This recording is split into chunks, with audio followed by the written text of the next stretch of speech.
One of the best quotes I've ever heard that I try to live by every single day is life begins at the end of your comfort zone. And these 9 words have improved my life, whether it be spiritual, physical, academically, mental, socially, whatever it may be. These 9 words have continually pushed me to become the best version of myself possible, because in the end of the day, we're called to be the best versions of ourselves possible.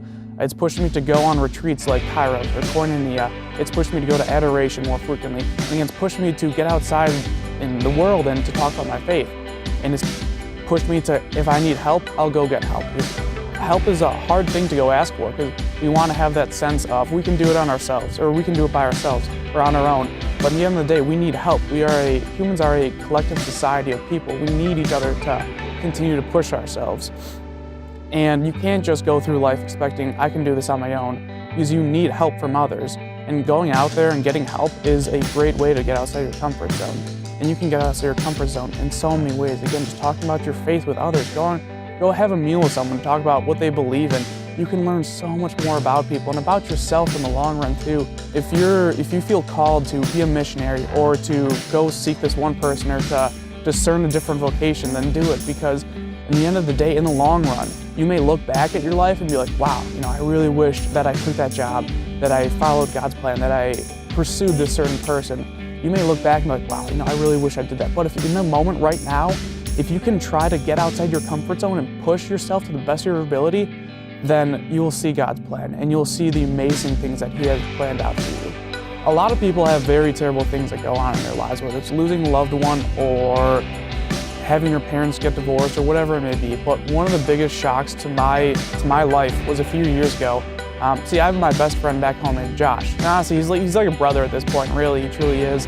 And he had a disease called ulcerative colitis, and essentially his colon was very, very ill. There's a lot of inflammation and ulcers within his colon. And for 8 years he had this disease, and it was only getting worse and worse, and they were trying experimental medicine, and even that wasn't really showing any effects. So he had the option, it was about 2 years ago, he had the option of getting his entire colon removed. And this was kind of unheard of. This was a new idea of getting rid of this disease. And he decided to say yes, because again, the more experimental medicine, he doesn't know what's going to happen. This was the only sure way of getting rid of this disease that he was infected with.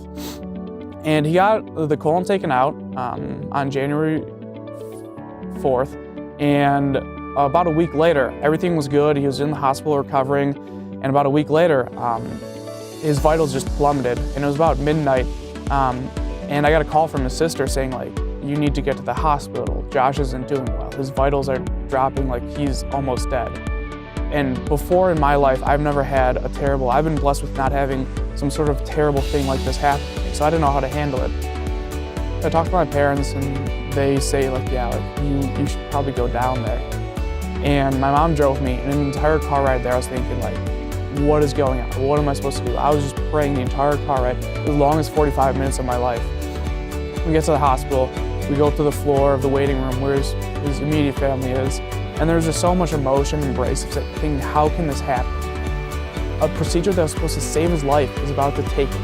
And I didn't know what to do. Again, I've never been put in a position like this where some terrible thing has happened. I haven't dealt with a terrible loss like this before. I didn't know what to do. And throughout the course of the night, they were making progress, because the problem they found out later was that he had a lot of blood clots, very large blood clots in his main artery in his liver. And they tried blood thinners, and that was getting better and better. And then a few hours passed, this about 3 a.m., they realized that the blood thinners, he would bleed out before the clots would go away. So they had to go in through his neck and go all the way down to his liver and try to get these clots out.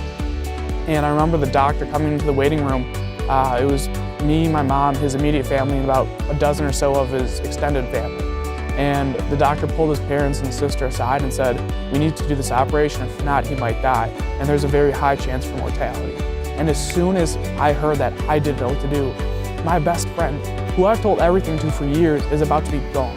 What am I supposed to do? How am I supposed to feel about this? And I had no idea. I had no idea what to do. I was just some kid that was just there watching as my brother was dying. And they did the operation. And for the next 7 hours of the operation, I sat in the corner of the waiting room of the ICU just praying. I didn't eat, I didn't sleep, I didn't drink. And at the beginning of those 7 hours, I got a sign that I knew that he was gonna be okay.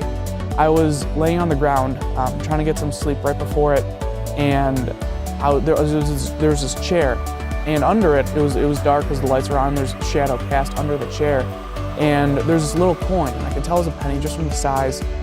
And obviously, there's that old saying of if a penny is heads up, then it's good luck. And for 20 minutes, I sat there looking under the chair because I couldn't tell if it was heads up or tails up. And I just sat there thinking, if this is heads up, he's gonna live. And if it's tails up, then he's gonna die. And for 20 minutes, I convinced myself that if it's heads up, then I know he's gonna be okay. And if it's tails up, then he's gone. And for 20 minutes again, I was terrified because I thought I held the answer. And I eventually got the courage and I pulled out the penny and it was heads up. And from that moment on, from that second, I knew that he was gonna be okay. I knew he was gonna live. And again, for the next 7 hours, I continued to pray over and over again. I didn't sleep, I didn't drink, I didn't eat, I didn't do anything. I just sat there in prayer. And every half an hour, 45 minutes, the nurse would come out and say, like, oh, it's getting a little better. They got this clot there, little passed into his liver, now they're at the big clot, they're getting out. Every increment of time, they would come in and tell us. And eventually the nurse would come in and said, your son's gonna be okay. And the waiting room just exploded, like the Bears finally won the Super Bowl, something like that. Everyone was going crazy. And like there was so much, that night produced so much emotion. There's from incredible sadness and depression to such pure and loving joy. It was one of the most amazing moments of my life because I saw God's presence in that waiting room and him working through my friend and through the doctors and through all of these different people that helped save his life. And later on, I realized, one of my friends here at Bradley helped me realize that there's another sign actually that I saw that night. And on the penny, there's the words, "In God we trust." And for years, I never even thought of that, but my friend again here, he brought that to light. And I remember all those moments from that night. There's so many more moments that I questioned, like, God, are you real?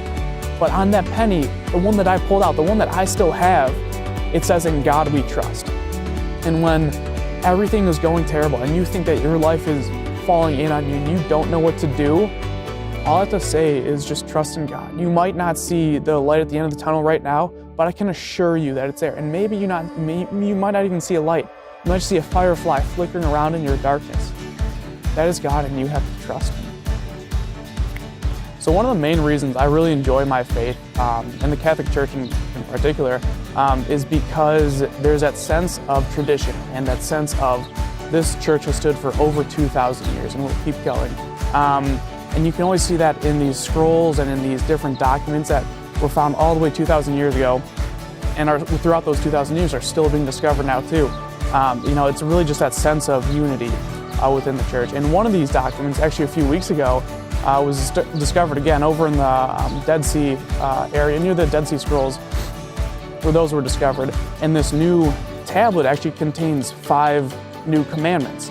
And there's a few of them talk about how to love each other in a more deeper way. But the second one, so the 12th commandment now, this is by far my favorite one. It talks about how to live your life. And it goes like this: thou shalt not hit legs.